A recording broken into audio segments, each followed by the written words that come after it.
और अब बात भारतीय गणतंत्र के 75 वर्ष की गौरवपूर्ण गाथा की।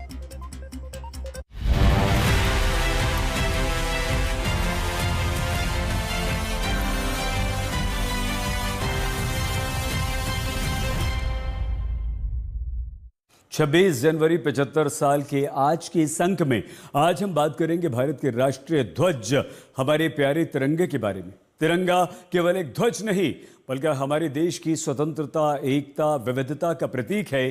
तो आज हम इसके इतिहास, प्रतीकात्मक और महत्व पर दृष्टि डालेंगे।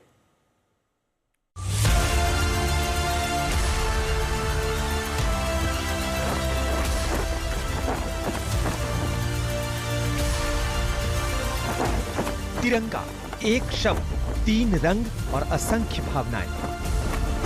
स्वतंत्रता संग्राम से शुरू होती यह यात्रा अब समर्पण और राष्ट्र प्रेम का प्रतीक बन चुका है।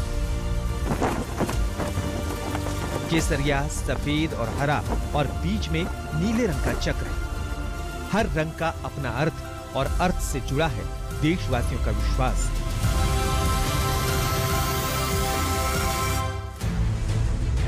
भारत का पहला ध्वज 1906 में भारत के राष्ट्रीय आंदोलन में प्रस्तुत किया गया था। इसके बाद साल 1907, 1917, 1921 और 1931 में अलग अलग झंडे को भारत के ध्वज के रूप में जगह मिली। लेकिन आज जो तिरंगा हम देखते हैं उसे 15 अगस्त 1947 को स्वतंत्रता मिलने के बाद भारत के राष्ट्रीय ध्वज के रूप में अपनाया गया। Our tricolor represents our nation. It represents 130 crore Indians in the whole world. It stands as a symbol for our independent India. राष्ट्रपति डॉक्टर राजेंद्र प्रसाद ने 22 जुलाई 1947 को भारतीय संविधान सभा में तिरंगे को राष्ट्रीय ध्वज के रूप में स्वीकार किया।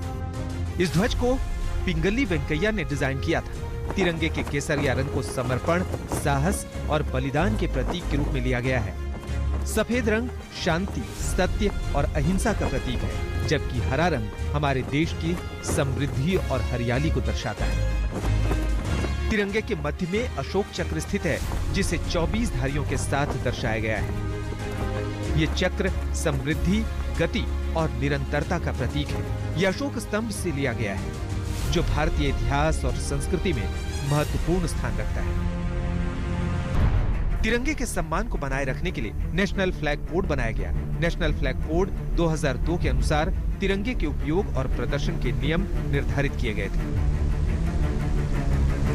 पहले आम नागरिकों को तिरंगा फहराने की अनुमति केवल खास मौकों जैसे राष्ट्रीय पर्वों पर ही थी। लेकिन 2022 में हर घर तिरंगा अभियान के तहत इस नियम में बड़े बदलाव किए गए।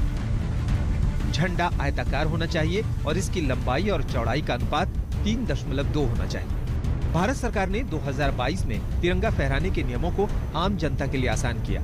अब हर नागरिक 24/7 365 दिन अपने घर, कार्यालय या किसी भी निजी संपत्ति पर तिरंगा फहरा सकता है। तिरंगा कभी भी जमीन से लगता हुआ नहीं होना चाहिए। तिरंगा कभी भी जमीन पर नहीं गिरना चाहिए। तिरंगे को गंदा, फटा या असम्मानजनक स्थिति में नहीं रखा जा सकता। सूर्यास्त के बाद भी तिरंगा फहराने की अनुमति अब है, बशर्ते तिरंगा ठीक स्थिति में हो। भारत का राष्ट्रीय ध्वज तिरंगा केवल एक ध्वज नहीं बल्कि हमारे राष्ट्र के संघर्ष, एकता और विविधता का प्रतीक है। ये हमें अपने कर्तव्यों को निभाने, अपने राष्ट्र की सेवा करने और सत्य, शांति और समृद्धि की दिशा में आगे बढ़ने की प्रेरणा देता है।